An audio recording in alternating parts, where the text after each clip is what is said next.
This week on Act Out, meet the corporate sugar daddies that keep the biggest, dirtiest, shadiest, and most evil corporations afloat. Hint, you already know several of them personally. Next up, everyone that comes into contact with our healthcare, or rather sick care system, knows that it's broken, or it's fixed. And we highlight the easy solution and the difficult path to getting everyone the care that they need and deserve, no strings attached. From tweets to marching in the streets, this is Act Out. Rockets! Brigade! Bulldozers swarm outside the checkpoint gate. A noise flash broke the hush and blew me into the street. I awoke next to the body of my baby. No! Welcome to Act Out. I'm Eleanor Goldfield, and this is your tipping point. Diving right in this week, I want to talk corporate subsidies, just in time for tax day, because clearly I'm an asshole, and I want to make tax day that much more horrifying for everyone. No, but really, because we need to recognize that our tax dollars aren't actually going to benefit our neighbors, unless your neighbor is one of the Forbes 400 or an F-35. But before we get into this sampling of tax dollar subsidies for corporate scoundrels, let's take a look at another type of handout, namely an ecological one. In April of 2013, True Cost in the Economics of Ecosystems and Biodiversity program released a report which found that none of the world's top industries would be profitable if they actually paid for the natural capital that they use. What does that mean? Well, the report outlined the unpriced natural capital consumed by the world's top industries. And what the fuck does that mean?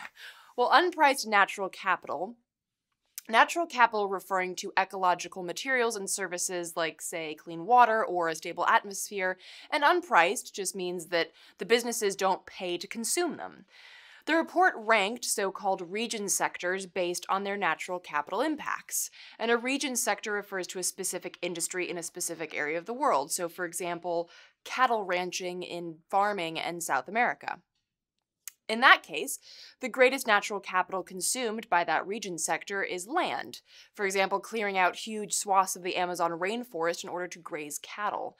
The ranching industry, of course, doesn't pay for the ecological effects of deforestation because, well, if they had to, they'd be in the hole for nearly $300 billion. The natural capital cost of deforestation is estimated at $312.1 billion, and the revenue from the cattle ranching is only $16.6 billion. And while this monetary gap is particularly large, the negative income finding was ubiquitous. Not only did the report find that unpriced natural capital cost the world $7.3 trillion a year, but that of the top 20 region sectors ranked by environmental impacts, none would be profitable if environmental costs were fully integrated.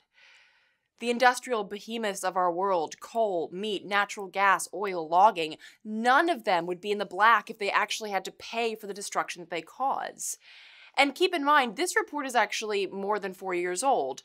Seeing as we haven't made any considerable conversions to renewables, eating less meat, or leaving the fucking trees alone, those numbers are likely even more extreme. Now, it'd be egregious enough if this were the only thing going on. However, on top of the fact that corporate profit isn't impacted by the fiscal and physical impacts of their dirty businesses, we actually also pay them to destroy both our abilities to survive on the planet and what faltering economic security some of us have. From 2000 to 2017, the federal government alone awarded big business $72.3 billion in grants and allocated tax credits. That's free money. Handouts from us to the government to the filthy rich. And the argument is always that these companies need incentives in order to grow and hire more people. That infusing these big companies with some extra capital will, of course, trickle down not only to the workers, but to the communities that those workers live in. So let's just see what that looks like in reality. As an example, a study released earlier this year by Policy Matters Ohio shows that 10% of Amazon's Ohio workforce, more than 700 employees, are on food stamps. Meanwhile, since 2000, Amazon has received $1.115 billion in tax credits in 129 communities in the US. Then add to this a deal which exempts Amazon from paying property taxes in Ohio, and the strain on local services such as emergency responders who told Bloomberg that they visit the factory at least once every day to attend to an injured worker thanks to the sweatshop-style conditions. But still, Ohio forges ahead. A deal for 3 Amazon data centers netted Amazon a 15-year exemption on property and sales taxes worth $77 million, a $4 million offset to payroll costs, a $1.4 million in cash, and only committed the company to 1,000 full-time jobs. And those are poverty-level jobs, by the way. And get this, Amazon CEO Jeff Bezos is worth roughly $100 billion. If you took that to $99.5 billion, nobody working at any Amazon facility in America would need assistance to eat.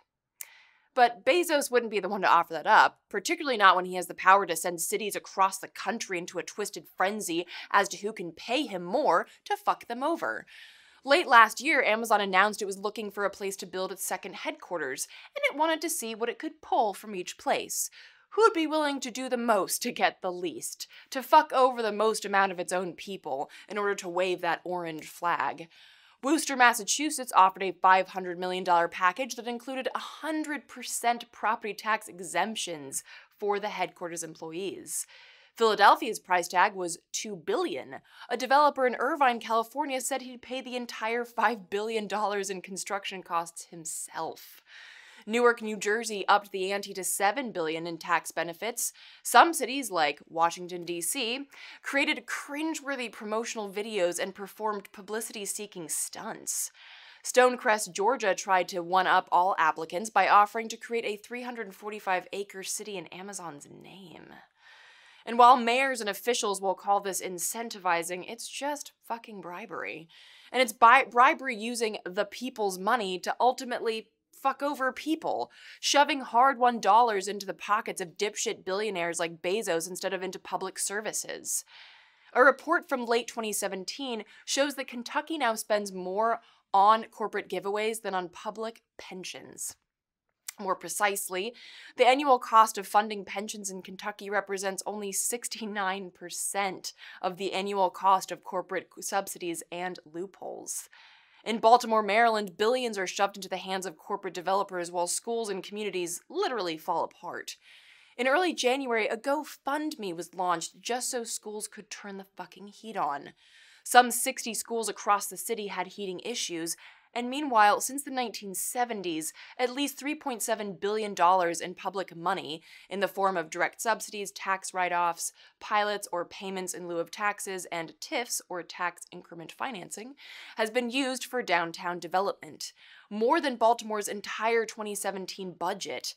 This figure includes the recent decision to give Under Armour $600 million in TIFs, but also the construction of Camden Yards, M&T Bank Stadium, Harbor East, and dozens of other developments.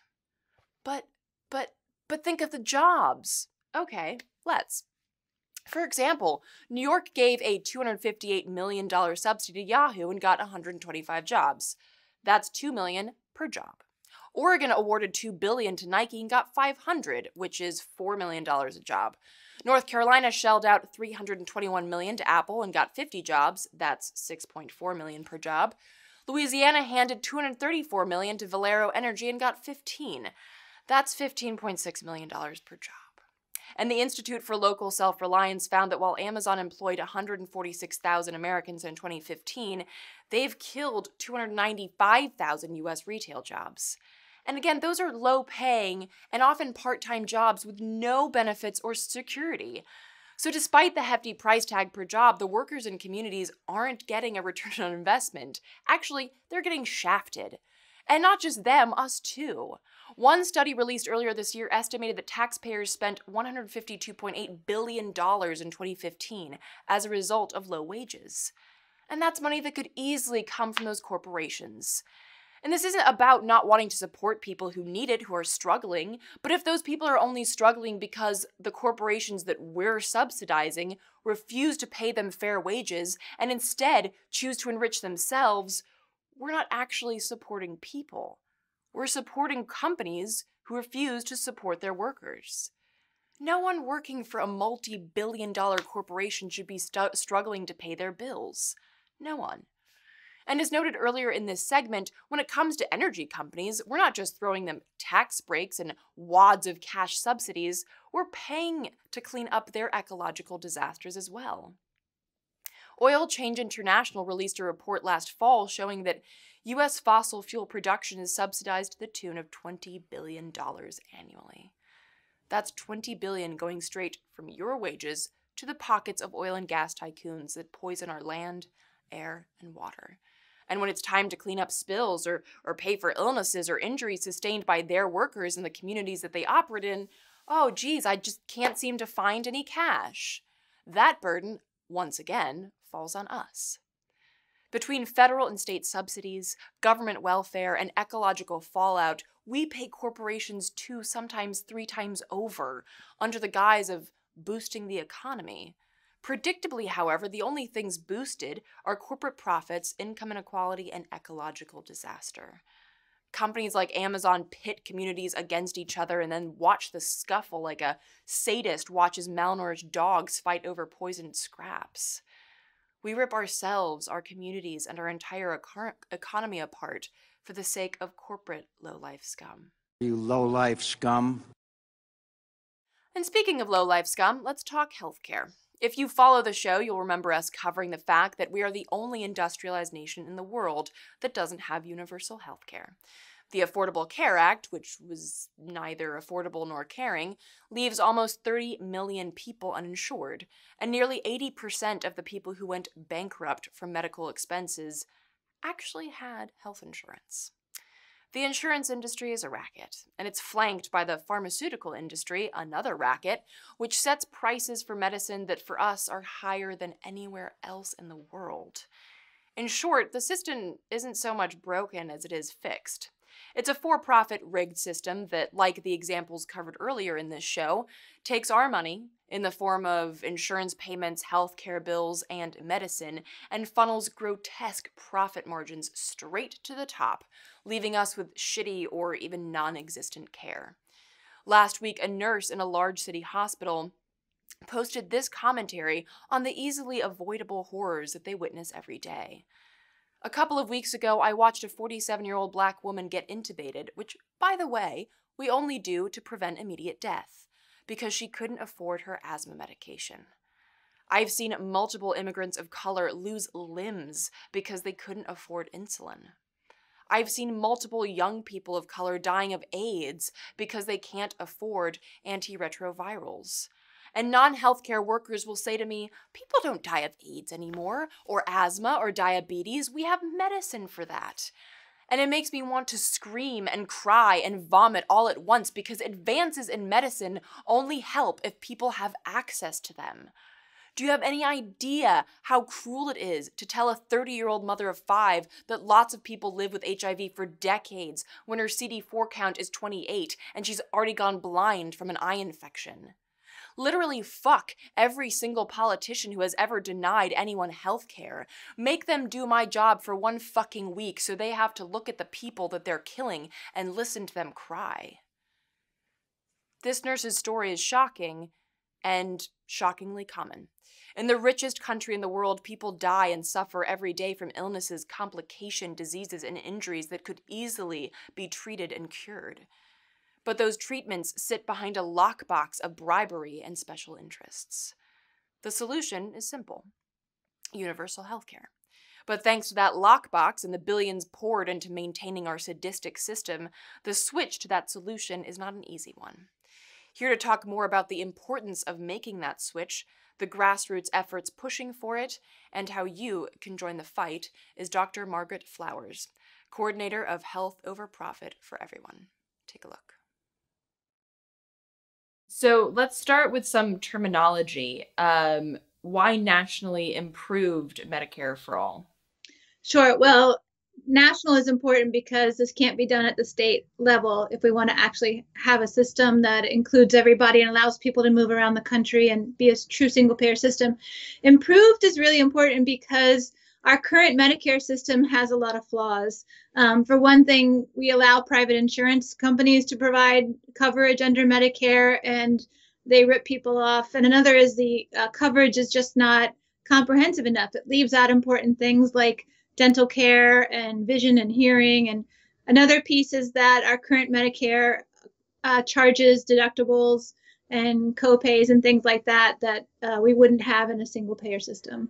So talk about, because some people hear the word Medicare and they think, oh, well, that's for people that are, older. What would that do if I'm on Medicaid? Or what would that do if I have pre-existing conditions? Or how does that affect other insurance aspects of the healthcare system?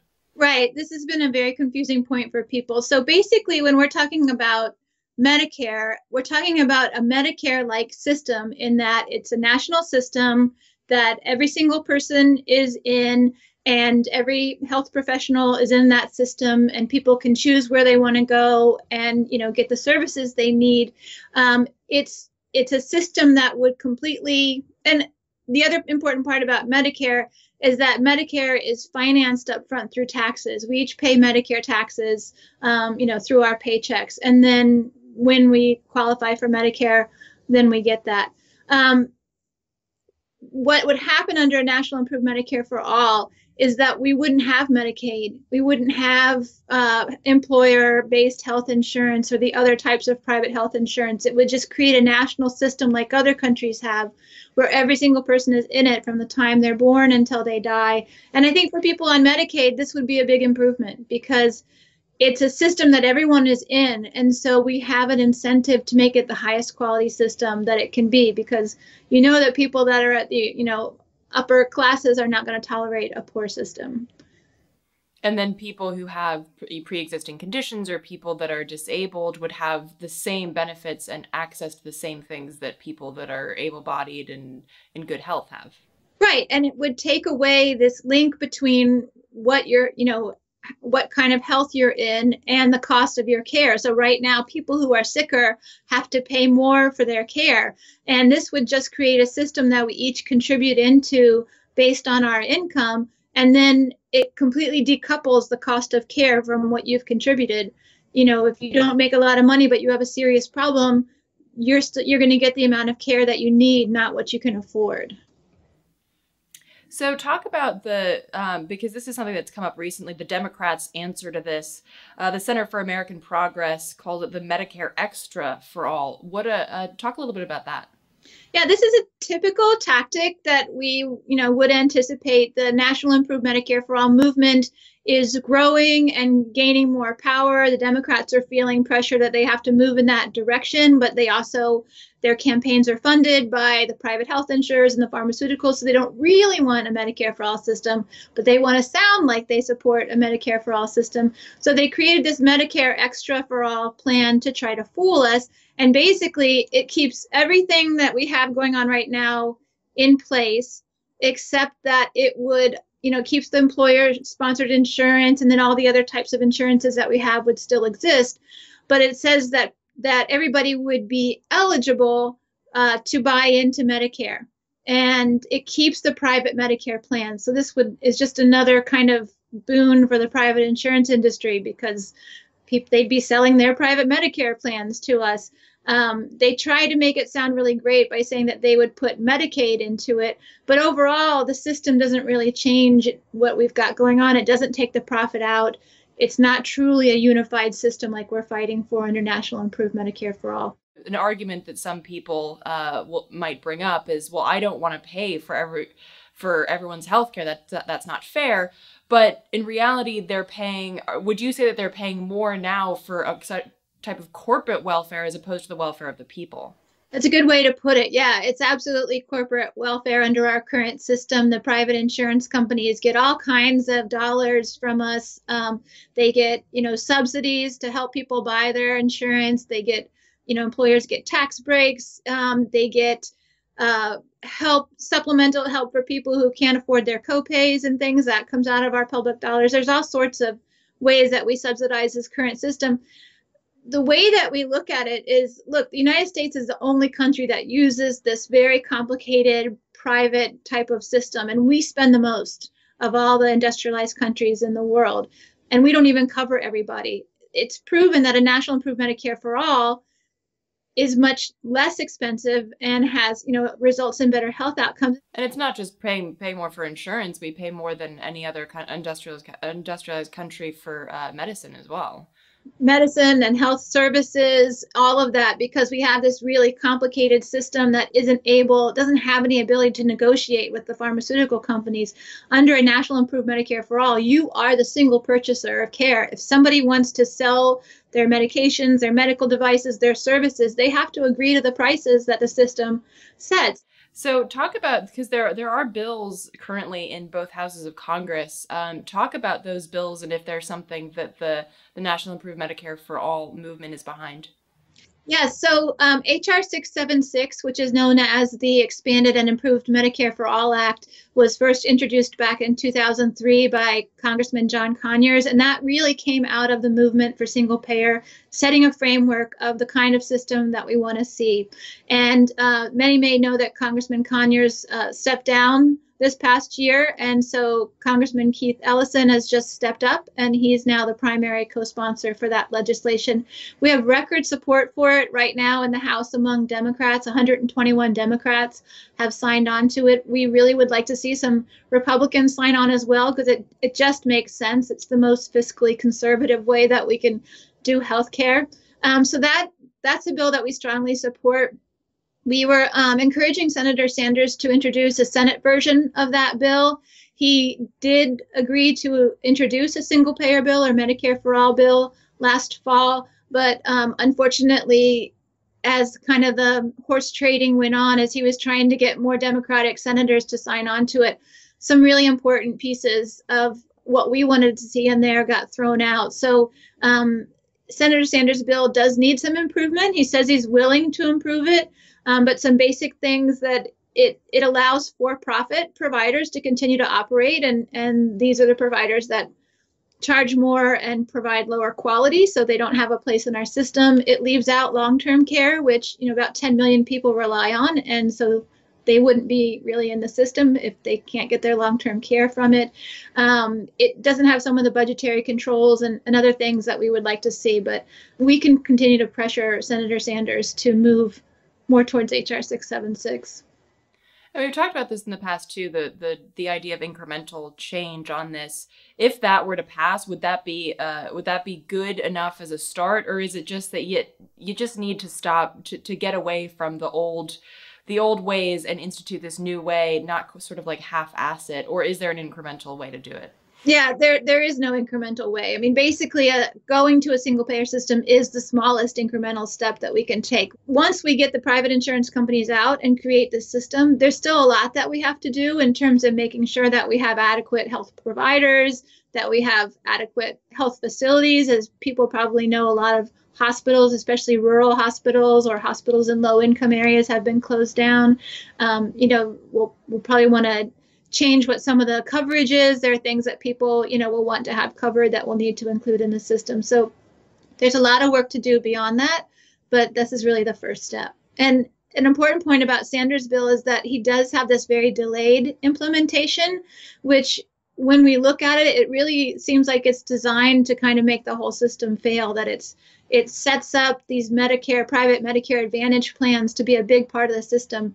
And I think over the 4 years, it's going to be really hard then to say, no, you can't exist anymore at the end. So we need to do it the way every other country has done it, the way that we did it when we started Medicare and Medicaid in 1965. You just say on this particular day, the new system starts, everybody's in, let's go. So I do want to touch on the issue of the national part, because there are endeavors like, California or even in West Virginia where people are calling for the state healthcare to be better. Is there any way to implement this on a state level, or does it have to be done on a national level? We can't do a real single payer system at the state level because there are federal laws that get in the way of that. We have a mix. Our healthcare system is part state and part federal. So to do a real single payer system has to be done at the federal level. And if we do anything less than a single payer system, it's going to be more complicated and more expensive. But there are things that states can do. And I know that California, actually, their legislature just put out a report basically saying now we realize that we can't actually do single payer at the state level, but there are these other things that we can try to do, trying to improve access to primary care. We have a shortage of primary care doctors, so making sure that we support primary care providers. They're talking about trying to do some sort of a public option at the state level. We'll see if that works. They become like high risk pools, which we've tried at the state level before, and they haven't really worked because they just become very expensive. So I know they're going to try to play with their system and see if there are ways that they can improve it. But overall, if we want everybody in the system, if we want everybody to have access to the same high quality care, we just have to do that at the national level. So finally, wrapping up here, what are some ways to push this, and what are some tactics that you're looking at as part of this mission? So people have been doing a good job over the past year of really pressuring their members of Congress to sign on to this legislation, but it's easy for members of Congress to put their names on legislation and then not actually do much about it. So we need to be able to kind of escalate our pressure on them. And so to help activists learn those skills and know how to kind of design strategic campaigns, we're starting our first single payer action camp, and that's going to be in April 7 to 10 in Washington, D.C., and activists are coming from around the country. We'll do workshops, we'll do planning actions together, executing the actions, and then debriefing them afterwards so people can get, that experience. But we know, like any other social struggle, very transformational struggle, that this is going to take really building popular power and being able to pressure our members of Congress. And as we've seen on so many issues, that sometimes takes direct action. So we got to learn how to do that. So this weekend in Washington, D.C., there will be a single payer action camp featuring trainings and days of action. To learn more and to sign up, visit healthoverprofit.org. And that will do it for this week's Dose of Dissent. Thank you so much for watching. Please spread and share this with all your friends, foes, and people you don't know. As always, check out the last slide and the show description on YouTube to find sites mentioned in this week's show, and for interim updates as well as posted videos, images, and articles, visit us on social media. From the Devil's Den, good night and act out. And real quick, to keep independent, non-corporatized media like this show going, donate at Occupy.com/donate. If you'd like to donate directly to Act Out, visit Patreon.com/actout. I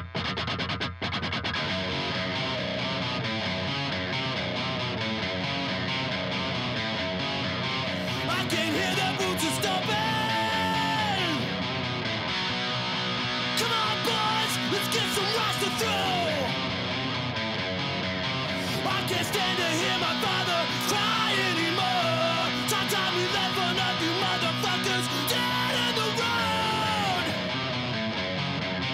We've been backing up inch by inch, we got nowhere else to go.